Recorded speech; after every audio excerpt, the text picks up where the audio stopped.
So I'm going to be doing, my idea for an activity would be for reading with matching letters and doing the sound representations.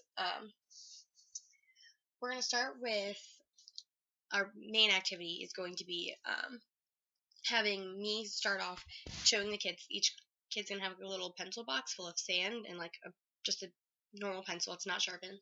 And I'm going to start off by showing them that we have these cards that each table is going to have. The table captains are going to use them.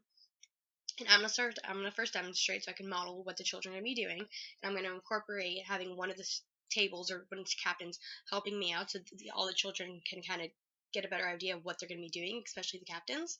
But we're going to have these picture cards and say there's a picture of a fish on it. So fish starts with like for fish. So the children write the letter F in like the big sand thing so they can practice their writing and they can understand that the sound F goes with fish and it's from the letter F, so they can kind of make that recognition. And on the back of it's going to be like the actual letter, uppercase and lowercase. So they're going to be doing both upper and lowercase. And I'll be able to show the kids, like in my own little sandbox, I'll have my own too, that I can either make like a big F and a little F, but if I don't have room for both, I can kind of just play the sand and move it around and make my big F. If I don't have enough room, wipe it all out and then do it again as the lowercase one.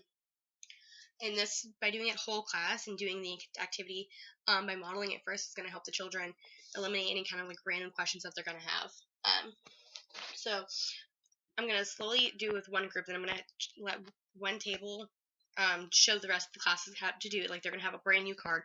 Mine would be the example with the fish, and then say their card's got a dog on it. So it's going to have a dog, so they're going to be like, what does dog start with? D. And then they're going to do the D. And then they're going to have, they're going to have one for every letter, and some of them are going to have more, especially depending on what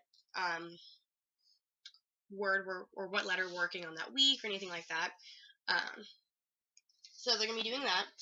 And then I'm going to slowly release the controller to them, so the table captains are going to like hold up a card, or like just lay a card down on the table so everyone can see it. And so they all see the picture and they can work as a group and talk about it and see what letter goes with it and what sound it makes. So they can write it in the sand and do upper and lowercase. And at the table captains, if they do need any help, the table captain would be the one who'd raise their hand and be like, we don't know which one this letter is. And then later on, for more letter and sound work, we would be doing, there's like this online letter game where they like has a letter, I forget what the program is, Starfall? I think Starfall. It's a really good reading program that it's just the kids can stay on and do different like letters and words and sounds, and it's just really good for them for reading. So some kids are going to go over to that. Some kids who need extra help, we're going to stay with me and we're going to be doing more practice with letters and sounds using like picture cards and like little magnets and more like manipulative, so they understand what sounds come with what and like what it looks like in different prints and fonts, and so they can really understand like the letters first before they can really get into sounds.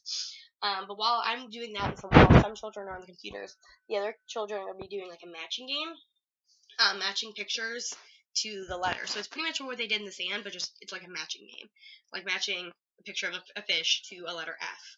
But to make it a little more complicated, there's going to be different fonts, so children can understand like there's some like in my handwriting and then some in their handwriting and some like computer fonts, so they can understand that like not all G's look the same. Some have like the big loop, some go up, some they all look different, so they can understand and recognize all the different ones. That's it.